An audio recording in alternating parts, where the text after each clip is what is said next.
जब बलूगत में बच्ची एंटर हो जाती है, उसकी अपनी साइकिल शुरू हो जाती है, तो उसकी न्यूट्रिशनल रिक्वायरमेंट ज़्यादा हो जाती है। जब बच्ची छोटी भी होती है तो being the girl of the family उसको खाने में इतना फोकस नहीं किया जाता, इतनी प्रायोरिटाइज नहीं किया जाता। अभी भी वो कल्चर है, दो हम इतना तरक्की कर गए जिसमें बेटे की प्लेट पैसे पहले खाना डाला जाता है, लेकिन बच्ची से ये एक्सपेक्टेशन है कि वो पूरे घर को खाना सर्व करे और इन द एंड खाना खाए। हम कार्बोहाइड्रेट्स खा खा के अपना क्या हशर करते हैं। कार्ब्स जो है वो बेसिकली बहुत एनर्जी गिविंग है, डेफिनेटली उनको अपनी बॉडी से कभी भी ओमिट नहीं कर सकते। आपका उस आपकी ग्लूकोज बूस्ट उससे आता है, आपका इंस्टेंट बूस्ट होती है, इंस्टेंट एनर्जी मिल जाती है, इंस्टेंट एनर्जी आपको मिलती है। हम उस इंस्टेंट एनर्जी के चक्कर में समझते हैं कि जितनी बड़ी रोटी खा ली जाए, जितना ढेर सारा कार्ब्स का पोर्शन ले लिया जाए वो अच्छा है। हालांकि हमारे लिखे पढ़े लोग भी उनको इग्नोर करते हैं। बिल्कुल बिल्कुल, कि उनका जो डेली रिक्वायरमेंट है, कितना प्रोटीन लेना चाहिए, कितने कार्बोहाइड्रेट्स होने चाहिए, मिनरल्स की क्या उसमें वो क्वांटिटी होनी चाहिए। अब ये तमाम चीज़ें हर किसी के लिए इम्पोर्टेंट है। आपके पास प्री कंसेप्शन, जहाँ पे जल्दी शादियाँ हो जाती हैं बच्चियों की, तो वहाँ पे प्री कंसेप्शन एज भी है, जब से वो हामला नहीं हुई है। उसके बाद आपकी कंसेप्शन जिसमें वो हामला है, हामला के बाद पोस्ट कंसेप्शन एज जिसमें वो बच्चा डिलीवर कर चुकी हैं। तो ये मुख्तलिफ चीज़ें हैं जिसमें आपने देखना है कि इनको क्या क्या चीज़ें चाहिए होती हैं। एडोलेसेंस में आपको आयरन की ज़रूरत है, जिंक की ज़रूरत है, प्रोटीन्स की ज़रूरत है, क्योंकि वो आपके मसल्स बन रहे हैं, आप ग्रो कर रहे हैं। हमारे आयरन डेफिशिएंसी आपको पता है कि कितनी ज़्यादा है। अकॉर्डिंग नेशनल न्यूट्रिशन सर्वे 2018 में 51% of female in reproductive age they are anaemic. जो माएँ बहुत ज़्यादा स्ट्रेस्ड में होती हैं वाइल दे आर प्रेग्नेंट, हामला होती हैं, तो वो एक बच्चा जो डेवलपिंग फीटस है, उनके पेट में जो बच्चा है, वो कॉन्स्टेंटली एक्सपोज हो रहा है उस स्ट्रेस हार्मोन से। वो बच्चा जब डिलीवर हो जाता है तो इन द लॉन्गर रन देखा गया कि that child has many psychological issues. And by psychological issues I do not mean that खुदा ना खास्ता आप पागल हैं, नो, ये नहीं है। हमें डिसऑर्डर्स होते हैं। माँ का requirement even during the pregnancy और फिर दूध पिलाने के टाइम पे और वैसे भी रिक्वायरमेंट ज़्यादा होता है। और इसका एक डायरेक्ट लिंक है, जो बच्चे हमारे पाकिस्तान में आपको पता है हाईएस्ट नंबर्स है स्टंटेड ग्रोथ के साथ, उसका एक डायरेक्ट वो कोरिलेशन है माँ की सेहत के साथ। कुछ माएँ आती हैं, कहती हमारा दिल चाह रहा है कच्चे चावल खाने का, हाँ, उसके बाद पीका की उसके बाद ये कहती हैं हमारा दिल चाह रहा है, बच्चे और हम दोनों बर्फ़ बैठ के खाते हैं वो उनकी वो। उसके अलावा अच्छा पूछो बच्चों का, अगर बच्चे आए हैं तो वो सीमेंट खुरच के खा रहे हैं, जी खा रहे हैं। मैंने अक्सर इसके मुंह से मिट्टी निकाली है। These are all signs of iron deficiency anaemia. कोई कंटेमिनेटेड चीज़ खा रहा है ज़मीन से उठा के या उस तरह, तो उसके पेट में कीड़े बन जाने के चांसेस बहुत ज़्यादा होता है। जब वो कीड़े पेट में बनते हैं तो वो डेफिनेटली आपके खून को चूसना शुरू कर दे, आपके खाने पे वो भी हिस्सेदार बन गए। One of the reasons for postmortem depression is ये जो नेग्लिजेंस है या माँ जो इग्नोर हो रही है, क्योंकि आपने उसको 9 मंथ्स बड़ी इंपॉर्टेंस दी है। The moment the child is delivered आप भूल जाते हैं ना उनको उनकी सप्लीमेंट सपोर्ट मिल रही है, ना इनको ना वो वाली इमोशनल सपोर्ट मिल रही है, ना हस्बैंड भी is not around. And top of all the hormones जो आपके अंदर हैं, वो जो ऊपर नीचे हो रहे हैं, उसको कौन केटर करेगा। अर्ली प्रेगनेंसीज या फ्रीक्वेंट मल्टीपल प्रेगनेंसीज हो जाएं तो उसमें फिर माँ कॉन्स्टेंटली डिप्राइव होती चली जाती है। पेरेंट्स की बात की हमने, इन लॉज की हस्बैंड की, लेकिन उस मदर की या उस खातून की अपनी क्या जिम्मेदारी है, उसको भी तो कुछ करना है। बहुत सी खवातीन को लगता है कि आप सेल्फ केयर कर रहे हैं तो आप मीन हो रहे हैं, आप सेल्फिश हो रहे हैं क्योंकि आप अपना ख्याल कर। This is what we need to tell, हमें चेंज करना है। This is not selfish behaviour. Taking care of our own self is not a selfish behaviour. काम पे उन्होंने कोई टाइम रखा ही नहीं है ना उस पूरे रूटीन में। एक तो टाइम मैनेजमेंट में हम बहुत ही बुरे हैं। जो ख़वातीन का न्यूट्रिशन है, इसमें मर्दों का या उनके पेरेंट्स का क्या रोल है? जब बच्ची घर पे है, माँ बाप के पास है, हमने उधर से ही बात शुरू की कि उसका इक्वली उस खाने पे इतना हक है जितना कि घर के मेल मेंबर्स का है। एज अ वुमेन हमारा अपना भी रोल है अपने आप को ठीक रखने में। हम अगर अपने आप को खुद नहीं, हम अपनी जिम्मेदारी उठाएंगे तो मेरा ख्याल है हमारा कोई ख्याल नहीं करेगा। बिस्मिल्लाहिर्रहमानिर्रहीम। मोहतरमा डॉक्टर नौशीन साहिबा, आपका बहुत बहुत शुक्रिया। ये तीसरी दफ़ा आपने हमें टाइम दिया। हमें पता है आप बहुत ज़्यादा बिज़ी हैं, लेकिन आप अपनी जो कीमती आपका वक्त है उससे हमें टाइम दे रही हैं। ये मेरे ख़्याल में एक बहुत बड़ा कंट्रीब्यूशन है। और जो टॉपिक जिस पे आप बात करती हैं, आपको ऑलरेडी फ़ीडबैक मिला है, बहुत लोग इससे बेनिफिट करते हैं। न्यूट्रिशन पे आपने, बच्चों की न्यूट्रिशन और फिर ओवरऑल फैमिली की न्यूट्रिशन पे आपने पहले बात की है। आज हम जिस टॉपिक पे बात करने जा रहे हैं वो है कि मैटरनल मेंटल हेल्थ, उस पे न्यूट्रिशन का क्या इम्पेक्ट है। हमारा तो ये ख्याल है कि जो मैटरनल मेंटल हेल्थ है, हम सिर्फ ये देखते हैं कि शायद फ़िज़िकल हेल्थ अच्छी हो तो मेंटल हेल्थ ऑटोमेटिकली अच्छी होती है, लेकिन ये सोच ठीक नहीं है।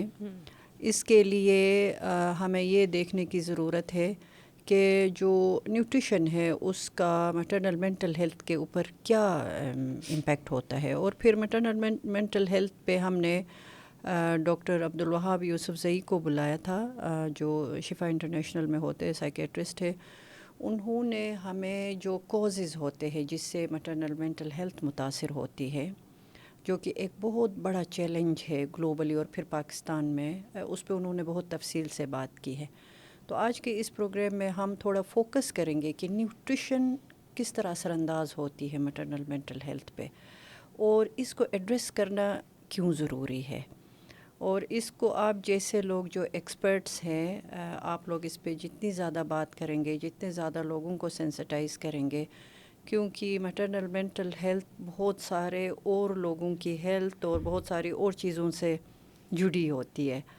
तो हमने आज आपको इसलिए ज़हमत दी है कि आप इस टॉपिक पे दोबारा हमसे बात करें और हमें मज़ीद नॉलेज दे बताएं कि ये कितना अहम एरिया है और इसको कैसे हम बेहतर कर सकते हैं। तो ओवर टू यू। अस्सलाम वालेकुम, thank you so much Khatija, and let me confess that आप जो मुझे इस प्लेटफॉर्म पे बुलाती हैं, इससे जितने लोगों का हमारे फीडबैक आया है वो इतना इनकरेजिंग होता है कि चाहे जितना बिजी स्केड्यूल हो, जब आपकी और मेरी बात होती है तो आई वुड लव कि हम एक ऐसा पॉडकास्ट कर लें जिसमें हमसे ये मैसेजेस, और न्यूट्रिशन तो वैसे ही something I can talk about, कहते हैं ना, I can talk about nutrition, walk about nutrition, I can sleep over nutrition, तो वाली चीज़ें हैं। It's a very important topic जो हम बात करने लगे हैं ना, जिसमें मैटरनल मेंटल हेल्थ के बारे में आपने बिल्कुल सही कहा कि कॉन्सेप्ट यही है कि जो फिज़िकल फैक्टर्स हैं अगर वो ठीक रहेंगे तो माँ की जो है वो ठीक रहेगी, लेकिन ऐसा नहीं होता। न्यूट्रिशन जो है वो माँ का emotional wellbeing, physical wellbeing, mental wellbeing, psychology, ये सारी चीज़ों को इम्पैक्ट कर रहा है न्यूट्रिशन। बिल्कुल। और अनफॉर्चुनेटली हमारे यहाँ जो न्यूट्रिशन है उसको शुरू से ही ज़्यादा फोकस नहीं किया जाता।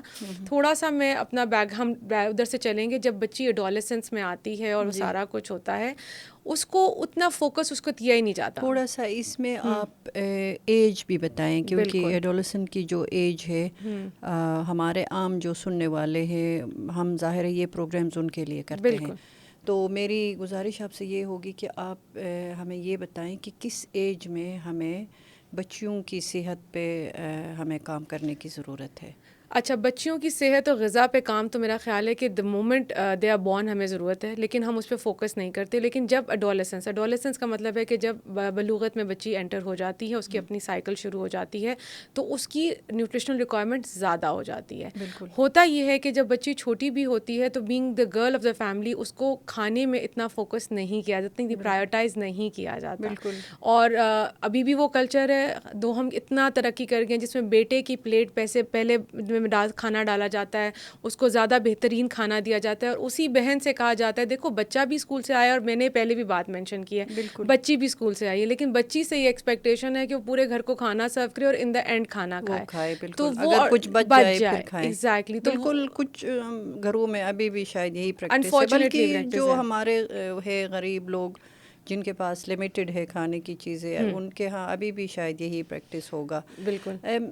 उस पे आगे बढ़ने से पहले आप काइंडली ये भी हमारे व्यूअर्स को बताएं कि जो खाने में हम पिछले उस प्रोग्राम में भी आपने कहा था कि हम ज़्यादा कार्बोहाइड्रेट्स खाते हैं। बिल्कुल। कल्चरली पाकिस्तान में जो हमारे खाने के प्रैक्टिसेस है, तो इनको चेंज करने की ज़रूरत है। आपने इस पे भी बात करनी है कि हम कार्बोहाइड्रेट्स खा के अपना क्या हशर करते हैं, उसमें क्या न्यूट्रिशन हमारे यहाँ ना, हम एक्चुअली एक कार्बोहाइड्रेट एडिक्टेड सोसाइटी हैं, ठीक है।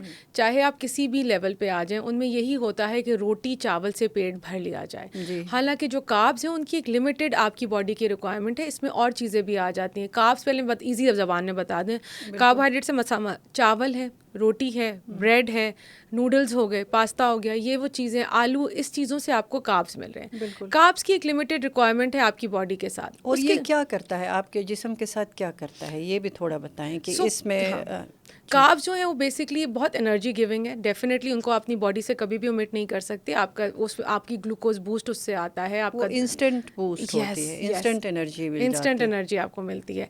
हम उस इंस्टेंट एनर्जी के चक्कर में समझते हैं कि जितनी बड़ी रोटी खा ली जाए, जितना ढेर सारा कार्ब्स का पोर्शन ले लिया जाए, वो अच्छा है। हो क्या रहा है, जैसे हम अर्ली चाइल्डहुड की हमेशा बात करते हैं खतीजा, जहाँ पे हम मेल न्यूट्रिशन की बात कर रहे हैं, उसमें ओबिसिटी भी अब एक पार्ट ऑफ मेल न्यूट्रिशन बहुत बड़ा चैलेंज है। एग्जैक्टली। तो हो क्या रहा है, मेल नरिशमेंट है, ओबिसिटी है, बहुत सारे की चैलेंजेस है। बिल्कुल। अब उसमें हो क्या रहा है कि जो कार्ब्स हैं उनको आपने बर्न आउट भी करना है। अब आप ढेर सारा पोर्शन ले रहे हैं, उससे क्या हो रहा है, चाइल्डहुड ओबिसिटी, यानी कि बचपन से ही मोटापे की तरफ आप माइल होना शुरू हो जाते हैं।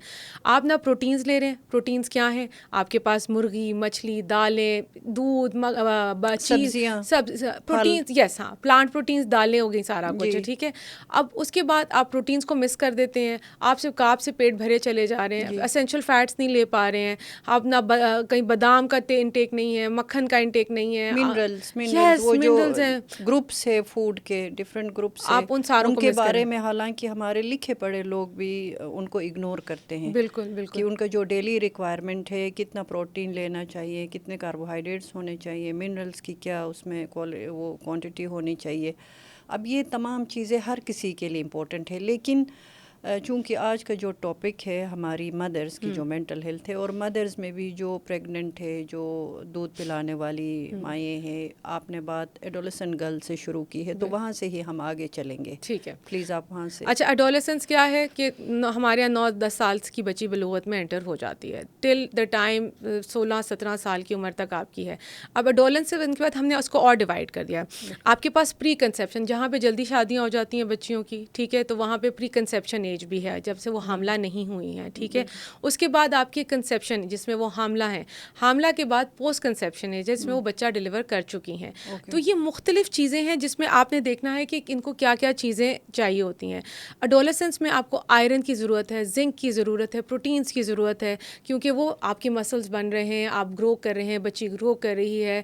हमारे आयरन डेफिशिएंसी आपको पता है कि कितनी ज़्यादा है। According to national nutrition survey 2018 में 51% of female in reproductive age they are anaemic, ठीक है। इसी तरह विटामिन डी डेफिशिएंसी है 68%, उन्होंने 69.8%। और इससे होता क्या है, अगर कोई आयरन डिफिशिएंट है या विटामिन डी की कमी है, या जो बी विटामिन्स है जिसमें B6 है, B9 है, फोलेट और B12 है, बिल्कुल, उनका तो डायरेक्ट लिंक आपके जो ब्रेन डेवलपमेंट है, या जो आपकी मेंटल हेल्थ है, आपके इमोशंस है, इमोशंस को रेगुलेट करना, आपके मूड को रेगुलेट करना, वो सब एक डायरेक्ट लिंक है। बिल्कुल। तो ये हम इवन डॉक्टर्स भी कहते हैं ये आयरन डेफिशिएंट है, लेकिन बताते नहीं है कि इसका इम्पैक्ट क्या है।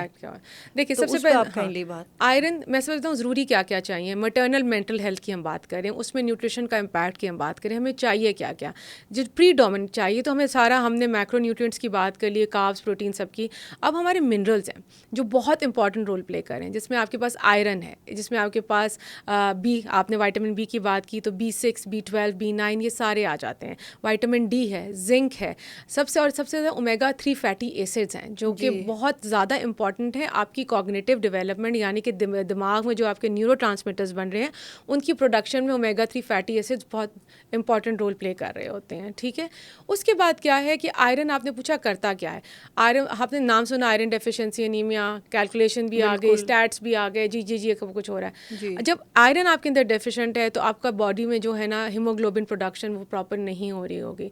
उसकी वजह से क्या होगा कि आपकी जो है वो, आप अनीमिया की तरफ जाना शुरू हो जाएंगे, आपके हीमोग्लोबिन ड्रॉप करना शुरू कर देंगे। उसमें ख़वातीन को आपको सांस लेने में प्रॉब्लम होती है, काम करने में थकन का एहसास है, दे मोस्टली फटीग। अब एक औरत है जो कॉन्स्टेंटली फटीग फील कर रही है, तो आप मुझे बताएं कि वो कैसे खुश रह सकती है।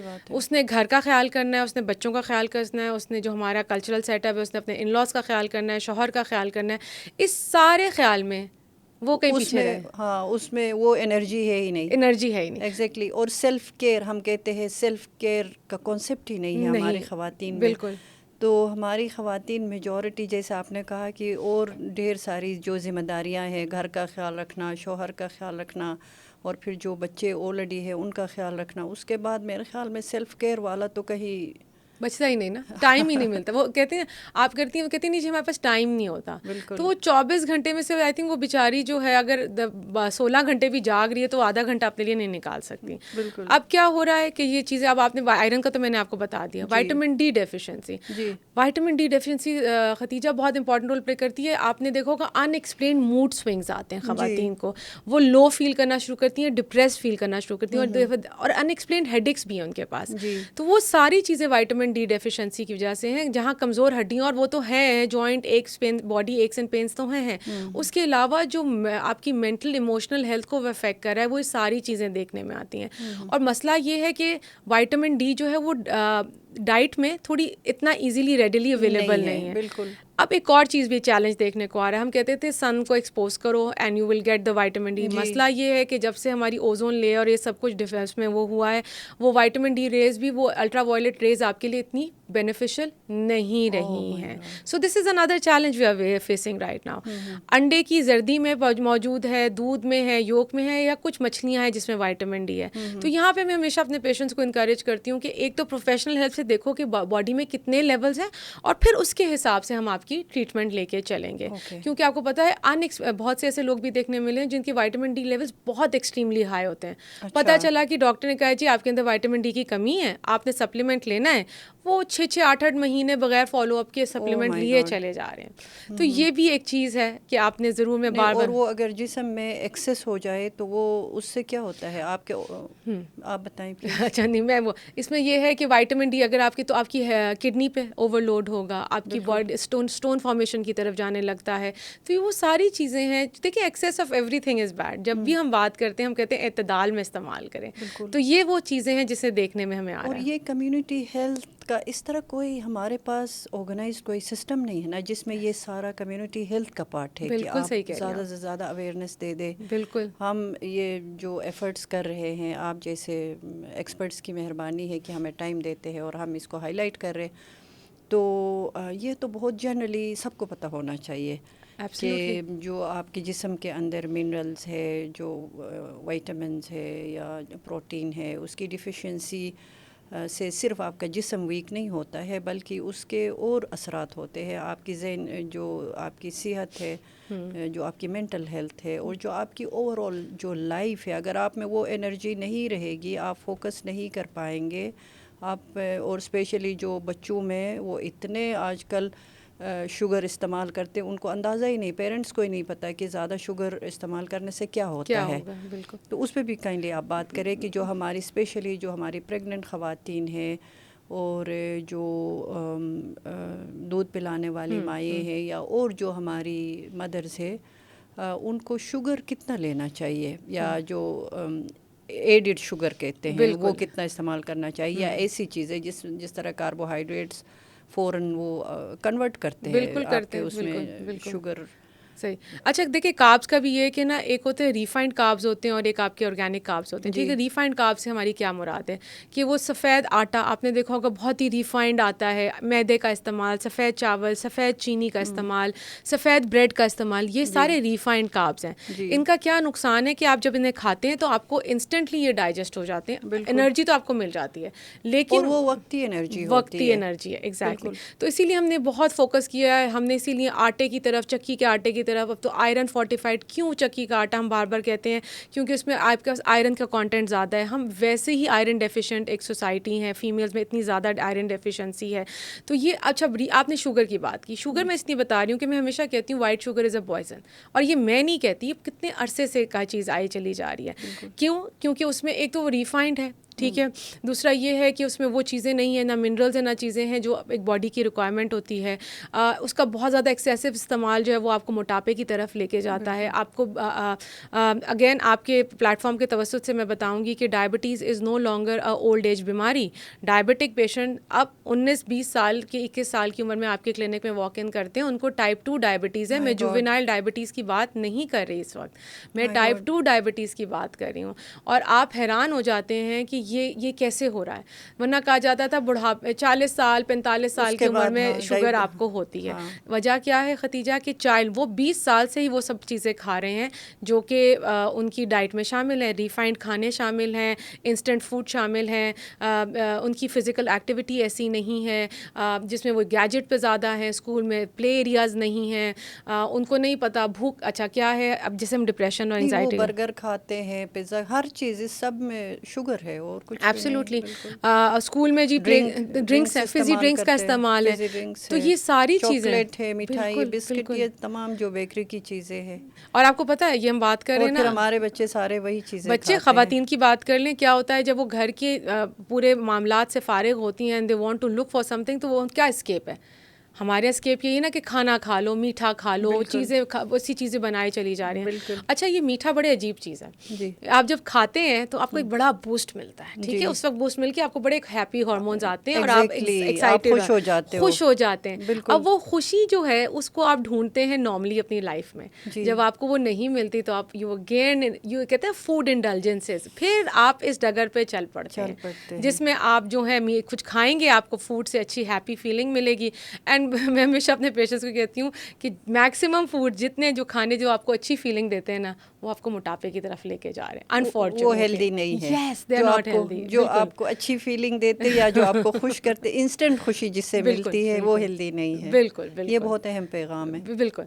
तो ये हो गया। अच्छा बात करें ओमेगा 3 फैटी एसिड्स की, क्योंकि वो आपके ब्रेन में आसान ज़बान में बताऊँ कि ऐसे केमिकल्स आपके दिमाग में बनाते हैं जिससे आपको आपकी मेंटल हेल्थ बेहतर होती है, आपका कॉग्निटिव फंक्शन बेहतर होता है, आपकी डिसीजन मेकिंग पावर बेहतर होती है। ओके, और वो किन चीज़ों में है omega 3? Omega 3 fatty acids generally आपको आपके मक्खन में मिल जाएंगे, आपको अंडे में मिल जाता है। मक्खन जो देसी मक्खन आई वुड जनरली रिकमेंड, या जो मक्खन है मार्जरीन में जनरली रिकमेंड नहीं करती, मक्खन आप लें। इसी तरीके से आपके पास नट्स में है, नट्स में ओमेगा 3 फैटी एसिड्स आपको मिल जाते हैं, बादाम में है, अखरोट में है। इसी तरह आपके पास फ्लैक्स सीड्स में, फ्लैक्स सीड्स अलसी का बीज है, कहते तो हैं कि अलसी का बीज बड़ा कड़वा होता है, ट्रस्ट में अलसी के बीज का कोई टेस्ट ही नहीं होता, लेकिन वो छोटे से बीज, उनको इस्तेमाल करने का बेस्ट तरीका है कि उनको ग्राइंड करके यूज़ करें, तो उसके जो इनर कंटेंट हमें चाहिए होता है वो ग्राइंड करके ही बॉडी में एब्जॉर्ब होता है। अदरवाइज अगर आप पूरा बीज खा लेते हैं तो वो यूजुअली एक्सक्रीट आउट हो जाता है, हाँ, और वो आपके स्टमक पे भी हार्ड होता है। तो ये वो चीज़ें एब्जॉर्ब नहीं होता, वो फिर वेस्ट हो गया। बिल्कुल। तो आपने ये चीज़ें ली, आप अपनी डाइट में ऐड करें। ये वो चीज़ें जो माएँ अपनी डाइट में ऐड कर सकती हैं, जिससे वो बात पर ये होती है कि अगर एक खुश माँ नहीं है, एक हैप्पी मदर नहीं है, तो वो घर भी खुश नहीं होगा। बिल्कुल, ये बहुत अहम मैसेज है, ये बहुत इंपॉर्टेंट चीज़ है। और इसको आपने लिंक करना है आज न्यूट्रिशन से, क्योंकि इस पे मैंने पहले काफ़ी प्रोग्राम्स में बात की है, और खुशी का ताल्लुक बहुत सारी चीज़ों से है, स्पेशली माँ की जो खुशी है। लेकिन आज हम फोकस करना चाहेंगे कि न्यूट्रिशन का माँ के मूड पे, माँ की हेल्थ पे, स्पेशली जो मेंटल हेल्थ है उस पे उसका क्या इम्पेक्ट है। और एक और अहम आपने बात की, सॉरी मैं वो पॉइंट मुझे याद आएगा, आप कंटिन्यू करें। डेफिनेटली। अब हम बात करें, जैसे आपने बात की ना, मैंने vitamin B2, B6, B9, sorry आगे याद कि आपने कहा कि एक माँ अगर खुश है तो वो पूरा घर खुश रहता है। ये बहुत अहम की मैसेज है।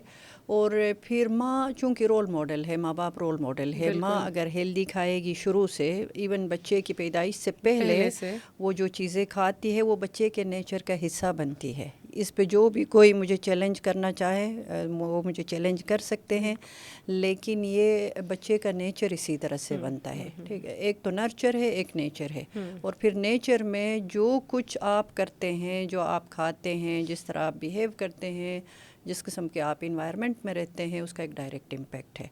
और उसमें हम खाने को और फिर हेल्दी खाने को मिस नहीं कर सकते हैं, वो एक इंटीग्रल पार्ट है। बिल्कुल। मुझे let me tell you Khatija, जो माएँ बहुत ज़्यादा स्ट्रेस्ड में होती हैं वाइल दे आर प्रेग्नेंट, हामला होती हैं, तो वो एक बच्चा जो डेवलपिंग फीटस है, उनके पेट में जो बच्चा है, वो कॉन्स्टेंटली एक्सपोज हो रहा है उस स्ट्रेस हार्मोन से, और ये देखने में आया है कि वो स्ट्रेस हार्मोन्स उस बच्चे की ब्रेन के फंक्शन और शेप को भी अफेक्ट करते हैं। बिल्कुल, ठीक है, वो हो गया। अब वो बच्चा जब डिलीवर हो जाता है तो in the the longer run देखा गया कि that child has many psychological issues, and by psychological issues I do not mean that खुदा ना खास्ता आप पागल हैं, नो ये नहीं है, हमें डिसऑर्डर्स होते हैं जिसमें ये है कि उनकी कॉग्निटिव फंक्शन, उनका ग्रैब करना, उनका समझना, उनको ज़िंदगी में डिसीजन पावर, ये सारी चीज़ें उनको इम्पैक्ट कर रही होती हैं, बहुत सारी चीज़ें मुतासिर एग्जैक्टली कांस्टेंट। आपने बहुत इस पे मैंने काफ़ी प्रोग्राम्स पहले भी किए हैं कि अगर माँ स्ट्रेस है तो बेबी को कॉन्स्टेंटली स्ट्रेस मिलता बिल्कुल, है, बिल्कुल, ये क्रॉनिक उसमें आता है, बिल्कुल, क्रॉनिक स्ट्रेस में आता है, बिल्कुल, और ये बहुत डेंजरस है, उसके उस बच्चे की पूरी ज़िंदगी पे एक नेगेटिव इम्पैक्ट होता है। नेगेटिव इम्पैक्ट होता है। अच्छा, और इसमें अब क्या हो रहा है, पहले तो मदर जो थी she was stressed out, depress, sad, अब वो जो बच्चा है उसके भी यही सारी चीज़ें हैं। जी। अब हमें माँ की न्यूट्रिशनल रिक्वायरमेंट को मीट करना है।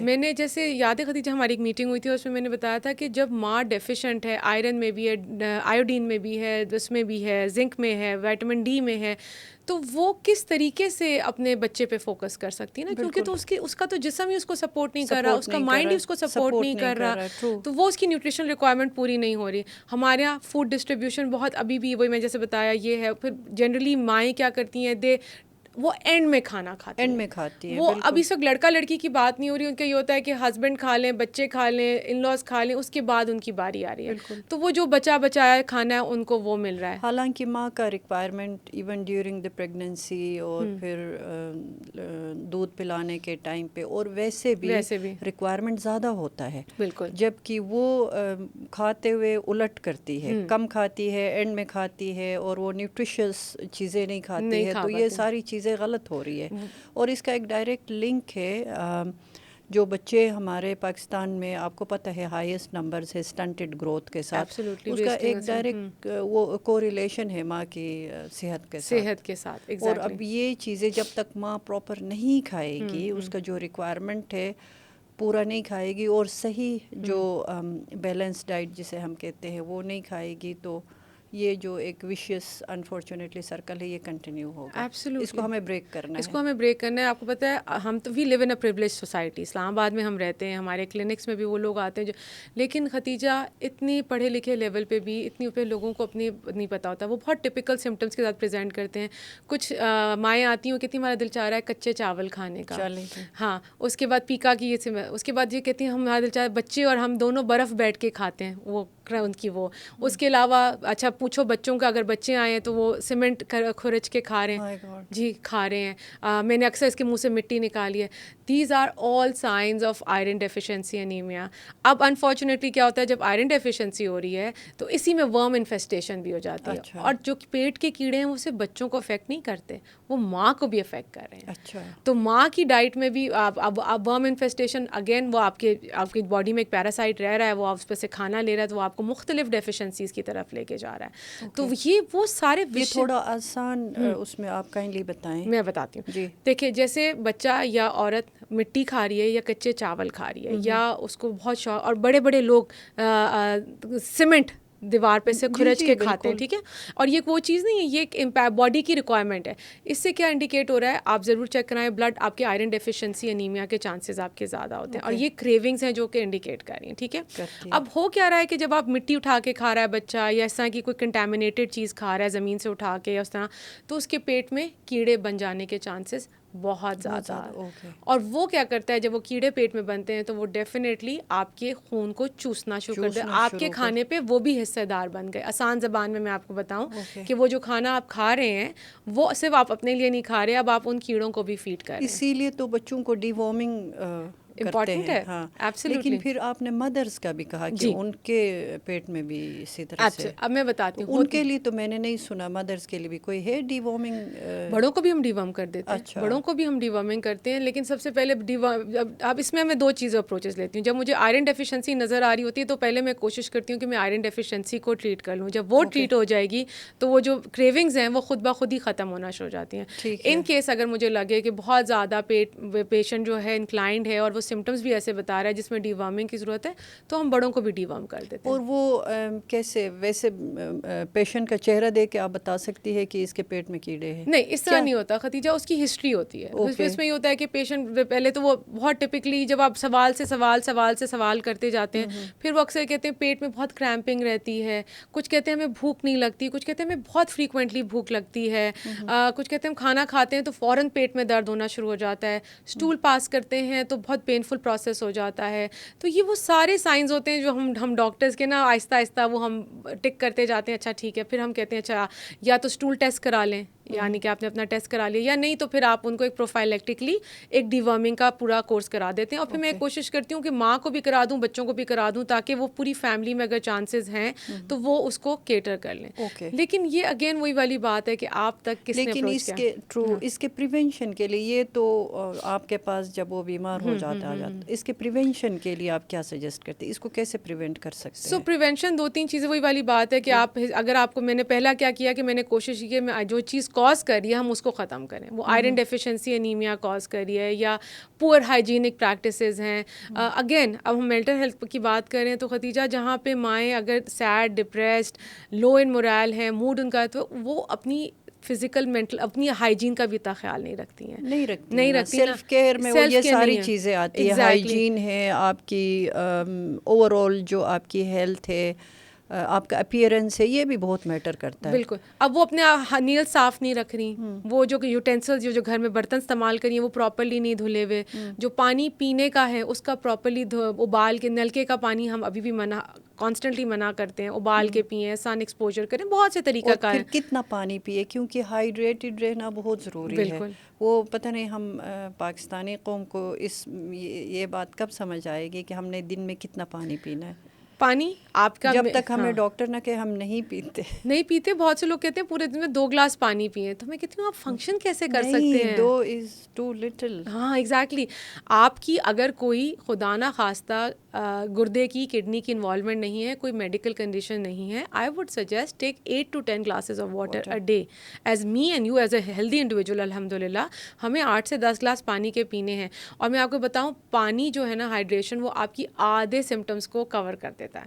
अक्सर आप कहेंगे जी मेरा ब्रेन फॉग रहता है, मुझसे नहीं फोकस हो रहा, मेरे अंदर एनर्जी नहीं है, डिहाइड्रेशन के कितने सिम्टम्स होते हैं, ठीक है? आप पानी पीना शुरू करें और आप देखेंगे कि आपकी बॉडी, एंजाइटी हो रही है, यस एंजाइटी, इसका बेस्ट इलाज ये है कि आप पानी पिए और आप पानी पिए, खुद भी वेल हाइड्रेटेड एंड अगेन साफ पानी पिए। और पानी का कोई नेमुल बदल नहीं है खतीजा, पानी है। इसमें ना आप ग्रीन टी डालेंगी, ना इसमें आप कोई चाय को काउंट करेंगे कि वो जी पानी से बनता है, सादा पानी आपने पीना है। मैं तो ये भी कहती हूँ, बहुत से लोग हैं जी गर्म करके पिए, बॉयल करके पिए, ऐसा कुछ नहीं है। पानी आपने रेगुलर रूम टेम्परेचर या ठंडा थोड़ा सा पी लें, दैट इज़ इनफ, पर पानी आपने ज़रूर लेना है। वो आपकी मसल ब्रेन फंक्शन के लिए बहुत इंपॉर्टेंट है। Okay, thank you so much. अच्छा, अभी जो हम ख़वातीन पे फोकस करके बैठे हैं, तो इसमें जो ख़वातीन का न्यूट्रिशन है, इसमें मर्दों का या उनके हस्बैंड्स का या उनके जो इन लॉज है या उनके पेरेंट्स का क्या रोल है, इस पे भी थोड़ा प्लीज़, उनकी भी एजुकेशन ज़रूरी है। बिल्कुल जी, बहुत ज़रूरी थोड़ा है, बताएं प्लीज़। बिल्कुल। So let's start. जब बच्ची घर पे है, माँ बाप के पास है, हमने उधर से ही बात शुरू की कि उसका इक्वली उस खाने पे इतना हक है जितना कि घर के मेल मेंबर्स का है। और ये माँ बाप दोनों को ये बात समझने की ज़रूरत है कि हमने बच्ची को उसके इक्वल, उसकी रिक्वायरमेंट के हिसाब से, लड़के से ज़्यादा लड़की की न्यूट्रिशनल रिक्वायरमेंट पे इंपॉर्टेंस है, ठीक है? वहाँ से जब हम चलेंगे, जब बच्ची वहाँ से वेल फेड होगी, वेल नरिश्ड होगी, तो वो एक strong, mentally, physically, emotionally capable बच्ची हमने बड़ी कर ली माशाल्लाह, ठीक है? जब बच्ची की शादी हो जाती है और वो दूसरे घर में जाती है, और अगर अभी प्रेग्नेंट नहीं भी है, तब भी उसकी डाइट को इम्पॉर्टेंस दी जाएगी। उसमें अभी पेरेंट्स की हमने रोल प्ले कर लिया, देख लिया, जब बच्ची अपने माँ बाप की। अब हस्बैंड का पार्ट आता है। When she is with the husband, husband needs to realize कि ये उस जो वो फैमिली बनाने जाने लगे हैं, उसका एक मेन पहिया है। एंड अगर ये पहिया चलता रहा और ये लड़खड़ाता रहा तो ये गाड़ी नहीं चलने वाली। So now husband's responsibility is there to look after the wife's diet and emotional, physical, mental requirements, और सारी चीज़ें डाइटरी रिक्वायरमेंट्स हो गई, ठीक है? अब इसमें क्या होता है कि वही वाली बात है कि जब फोकस नहीं होता तो फिर उसके लिए जो बचता है वो खाना शुरू कर देती है, ठीक है। एक और चीज़ देखने में आई है खतीजा, अब हम बात करते हैं नेक्स्ट, ये हम डिफरेंट स्टेजेस पे लेके चल रहे हैं। Now when if mother is pregnant, ठीक है, if a woman is pregnant, तो आपने इस बात का ख्याल रखना है कि पहले ही महीने से उसको कोई डबल ट्रिपल खिलाने की ज़रूरत नहीं है। ओके क्यों? उसको ज़्यादा मोटा ना एग्जैक्टली। और उससे क्या होता है खदीजा, एक तो वज़न बढ़ता है, ब्लड प्रेशर के इश्यूज आते हैं। अभी हम डायबिटीज़ की बात करें ना यंग एज में, जी अगर माँ का वज़न बहुत ज़्यादा बढ़ गया, उसको बहुत आपने ऐसी चीज़ें दी जिससे शुगर बढ़ती है, तो उसको जेस्टेशनल डायबिटीज़ यानी कि प्रेगनेंसी में होने वाली डायबिटीज़ भी डेवलप करने के चांसेस हो जाते हैं। और फिर जब वो जब pregnant women got gestational diabetes, तो उससे क्या होता है कि जो आने वाला बच्चा है उस पे इम्पैक्ट होने शुरू हो जाता है। अच्छा। हाँ, उसकी ब्रेन डेवलपमेंट पे इफेक्ट होता है। क्यों? क्योंकि फिर हमें देखना होता है, तो वही बहुत लंबी चीज़ हो गई। ये मैंने इंटरकनेक्टेड चीज़ है। इंटरकनेक्टेड है। अब हमने बात कर ली कि वो जो इन लॉज हैं जो पहले महीने से ही उसको डबल खिला रहे हैं और कुछ फोकस भी नहीं कर रहे, दोनों एक्सट्रीम्स हैं हमारे पास। और क्या खिलाना चाहिए पहले महीने से? 2-2 3-3 चपातियाँ खिलाने के बजाय क्या खिलाना चाहिए? एब्सोल्युटली खतीजा, देखें पहले 3 महीने फर्स्ट ट्राइमेस्टर जो होता है उसमें तो जो अगर उसका एक रिक्वायरमेंट है उससे ज़्यादा बढ़ने की ज़रूरत नहीं, क्योंकि वो अभी बहुत उसमें मिनिमम रिक्वायरमेंट क्या होना चाहिए डॉक्टर नौशीन? सपोज अगर माँ जो है उसकी वेट है 60 kg और उसकी कैलोरी रिक्वायरमेंट आ रही है 1200-1300, तो आप उसको 1200-1300 ही कैलोरीज खिलाएंगी। ओके। आपने उसको 1600, 1800, 1900 पे नहीं लेके जाना। ये कैसे पता चलेगा कि ये वेट से होता है। अच्छा, माँ के वेट से आपको अंदाज़ा हो जाएगा body- कि उसकी न्यूट्रिशनल रिक्वायरमेंट क्या है। Okay. उसमें अगेन हम कोशिश करते हैं कि हम उनको हेल्दी पोर्शन दें, कार्ब्स भी दें, यानी रोटी चावल पोर्शन प्रॉपर पोर्शन के साथ, प्रोटीन्स भी दें। प्रोटीन्स क्यों चाहिए? एक तो माँ के लिए चाहिए और दूसरे आने वाले बच्चे की मसल डेवलपमेंट, कॉग्निटिव में दालें भी शामिल हैं। वेजिटेबल यस बेस्ड एग्जैक्टली, दालें गोश्त वगैरह वो आपने उनको दिया। उसके अलावा आपके पास फ्रूट्स हैं, वेजिटेबल्स हैं, इन सारी चीज़ों का एक बैलेंस पोर्शन आपने अपने लिए उसके लिए रखना है, माँ को देना है जी। और बहुत बैलेंस लेके चलना है। मैं हमेशा बात बताती हूँ, हम एक प्रोजेक्ट करे थे नरिश्मा के नाम से, आपने सुना होगा। बिल्कुल, वो चल रहा है एग्जैक्टली। तो नरिश्मा में मेरे जो मैसेजेस थे वो यही होते थे कि फर्स्ट ट्राइमेस्टर में कितनी रिक्वायरमेंट है, सेकेंड में कितनी और थर्ड में जाके कितनी आपकी होती है। तो हमारे यहाँ होता क्या है कि फर्स्ट में डबल ट्रिपल खिलाते कहाँ पहुँचा देते हैं। And unfortunately the moment women delivers the child, उसकी न्यूट्रिशनल रिक्वायरमेंट पे कोई फोकस ही नहीं करता खतीजा। फिर क्या हो गया कि बच्चे को दूध पिलाना है, बच्चे को दूध पिलाना है, बच्चे को खाना खिलाना है, बच्चे को, अब माँ के ऊपर तो फोकस ही नहीं कर रहे, माँ इग्नोर हो रही है। और उस वक्त जो हार्मोनल इम्बैलेंस से जा रही है, इसका लिंक जो जिस प्रोग्राम में मैं और आप थे, पोस्टपार्टम डिप्रेशन का जो लिंक है, जाहिर है माँ बहुत निगलेक्ट होना शुरू हो जाती है। And one of the reasons for postpartum depression is ये जो नेग्लिजेंस है या माँ जो इग्नोर हो रही है, क्योंकि आपने उसको 9 मंथ्स बड़ी इंपॉर्टेंस दी है। The moment the child is delivered आप भूल जाते हैं ना उनको उनकी सप्लीमेंट सपोर्ट मिल रही है, ना इनको ना वो वाली इमोशनल सपोर्ट मिल रही है, ना हस्बैंड भी is not around. And top of all the hormones जो आपके अंदर हैं, वो जो ऊपर नीचे हो रहे हैं, उसको कौन केटर करेगा? बिल्कुल। तो वो बहुत ज़्यादा पोस्टमार्टम डिप्रेशन का शिकार ख़वातीन। और फिर इससे एक और चीज़, उससे क्या होता है कि जब माँ अपना फोकस नहीं करती, उन हार्मोन्स पे उस बेचारी माँ का तो कंट्रोल नहीं है ना, वो एक नेचुरल प्रोसेस है, वो होता है, लेकिन उनको समझने की ज़रूरत है, बिल्कुल उसको एड्रेस करने की ज़रूरत है। और उस पर कोई एड्रेस नहीं करता, क्योंकि फिर वो बच्चा प्रायोरिटी होता है और माँ की सेहत कुछ भी प्रायोरिटी नहीं होती। ये भी एक हमारा नेग्लेक्टेड पार्ट है। खौफनाक नताइज है। इस पे हम इंशाल्लाह कोई डेडिकेटेड प्रोग्राम करेंगे कि पोस्टपार्टम डिप्रेशन पाकिस्तान में कितना ज़्यादा है और इससे किस तरह से हमारी माएँ और उनके बच्चे और उनकी ओवरऑल फैमिली किस तरह मुतासिर होती है, उस पर हम इंशाल्लाह करेंगे। और वो है उसके बाद फिर अगर फ्रीक्वेंट वो हो जाए अर्ली प्रेगनेंसीज या फ्रीक्वेंट मल्टीपल प्रेगनेंसीज हो जाएं, तो उसमें फिर माँ कॉन्स्टेंटली डिप्राइव होती चली जाती है। फिर वो एक बच्चे अभी फोकस नहीं हो रहा, दूसरे पे दूसरा आ गया, उस पर भी फोकस नहीं हो रहा, माँ की अपनी डाइट पे भी फोकस नहीं है, एक चिड़चिड़ा पूरा ख़ानदान है जिसमें माँ भी अफेक्टेड है, बच्चे भी अफेक्टेड हैं, of course the spouse is also affected. तो वो फिर एक आप ऐसी लाइन पे चल पड़ते हैं जिसमें सारी ब्रिक्स अपनी जगह पे नहीं है। खुशहाल ख़ानदान वाला कॉन्सेप्ट फिर यहाँ नहीं है। I say there is no as like an ideal खुशहाल, but at least if a mother is happy, healthy तो हेल्दी है, तो वो फिर और देखिए ना, मैं अगर बैठी हूँ और अगर मेरा मुझे लगता है कि मेरे बच्चे को कोई मसला है, तो मैं एटलीस्ट उस, अगर इफ़ आई एम सेन और मेरी इमोशनल और फिजिक जो है मेरा न्यूट्रिशनल साथ दे दे एग्जैक्टली exactly, रिक्वायरमेंट पूरी हुई हुई है, तो मैं कहूँगी हाँ, मैं बच्चे की इन चीज़ों पे काम कर सकती काम हूँ, कर मैं सकती देख लेती हूँ कि उसको क्या क्या चाहिए। जब मुझे खुद ही नहीं फोकस हो रहा, जब मुझे खुद ही नहीं पता कि मेरे साथ क्या हो रहा है। तो इसमें ठीक है डॉक्टर नौशीन, हमने पेरेंट्स की बात की, हमने इन लॉज की हस्बैंड की, लेकिन उस मदर की या उस खातून की अपनी क्या जिम्मेदारी है, उसको भी तो कुछ करना है ना। So we need to prioritise ourselves. हमें, मैं और आप, I think one of the, अब उसमें आ चुके हैं कि हम कहते हैं ख़वातीन को अपने आप को खुद इम्पोर्टेंस देनी है। और इम्पोर्टेंट देखिए, हमेशा कहते हैं कि वो हम जो सेल्फ केयर में बार बार कहती हूँ ना, ये कहीं से हमें ख़वातीन के दिमाग में डालना है कि सेल्फ केयर आपको क्यों पता है सेल्फ इम्पोर्टेंट केयर है। क्यों घबराते हैं? हमें लगता है, बहुत सी ख़वातीन को लगता है कि आप सेल्फ केयर कर रहे हैं तो आप मीन हो रहे हैं, आप सेल्फिश हो रहे हैं, क्योंकि आप अपना ख्याल कर रहे हैं। This is what we need to tell them. Change, हाँ, ये हमें Yes, चेंज करना है। this is not selfish behavior. Taking care of our own selves is not a selfish behavior. It's just that कि हमने अपना ख्याल रखा है बिल्कुल अपने लिए। सबसे बिल्कुल। पहले तो हम अपने लिए अपना ख्याल रख रहे हैं, बिल्कुल। उसके बाद जो हमसे लिंक लोग हैं वो सब बिल्कुल। सेल्फ केयर का हरगिज़ मतलब ये नहीं है कि बाकी सबको इग्नोर करके दिन भर आप Absolutely. अपना ख्याल रखें, ऐसा नहीं ऐसा होता। नहीं है, बिल्कुल नहीं है। एक तो बैलेंस तरीके से आप एज एन इंडिविजुअल, आपकी भी कोई हैसियत है, कोई अहमियत है, और जब तक आप खुद मेंटली, फिजिकली, इमोशनली ठीक नहीं होंगी, आप अपनी फैमिली का उस तरह ख्याल नहीं रख सकती। चले, इसीलिए आप अपना ख्याल रखें कि आपने फैमिली, अगर आप अपना आप को इम्पोर्टेंस नहीं देती है तो एटलीस्ट अपनी फैमिली की वजह से अपना तो आप को ये जो है ना, हमने इस पे काम करना है कि self care is not a selfish behaviour. Self care, बिल्कुल। आप अपना ख्याल ये रख बहुत रही हैं, अहम मैसेज है। बिल्कुल बिल्कुल। क्योंकि ये हम, because I deal with my patients every day.